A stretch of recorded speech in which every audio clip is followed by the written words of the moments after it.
নামাজ পড়বে এবং দিনের বেলায় রোজা রাখবে। কারণ এই রাতে মহান আল্লাহ তাআলা প্রথম আসমানে চলে আসেন। আসার পর তিনি বলতে থাকেন, কে আছো গুনাহ মাফ চাওয়ার মতো? আমাকে বলো, আমি তার গুনাহ মাফ করে দিব। আওয়াজ বলুন না সুবহানাল্লাহ। কে আছো এই রাতে রিজিক চাওয়ার মতো? আমাকে বলো, আমার দরবার চাও, আমার কাছে চাও, আমি তাকে রিজিক দান করব। আওয়াজ বলুন না সুবহানাল্লাহ। কে আছো বিপদে পড়েছো, বিপদ থেকে মুক্ত হতে চাচ্ছ? আমাকে বলো, আমি তাকে বিপদ থেকে মুক্ত করে দিব।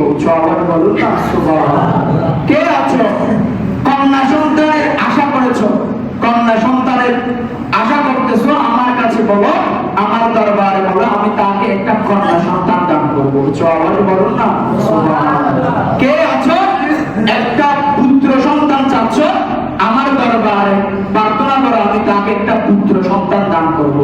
আওয়াজ বলুন না সুবহানাল্লাহ। কে আছো একজন হক্কানি আলেম হতে চাচ্ছ, একজন জ্ঞানী বা ব্যক্তি হতে চাচ্ছ?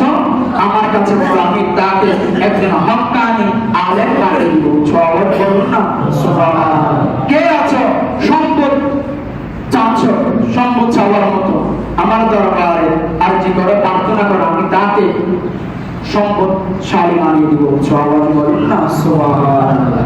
সবে এই মাসের 15 তারিখ, যেটাকে আমরা বলি সবে বরাতের রাত, ওই রাতে মহান আল্লাহ তাআলা প্রথম আসমানের মধ্যে আসিয়ে এভাবে বান্দাকে ডাকতে থাকেন। তখন মাগরিব থেকে ফজরের ওয়াক্ত পর্যন্ত। আওয়াজ বলুন না সুবহানাল্লাহ। এইভাবে তিনি কি করতে লাগেন? ডাকতে থাকেন। সুতরাং আমরা এই রাত আসলে আমরা সবাই কি করব? ইবাদত বন্দেগী করব, নামাজ আদায় করব, ইবাদত করব, পরের দিন রোজা রাখব। মহান আল্লাহ তাআলা সবে বরাতের রাত অর্থাৎ এই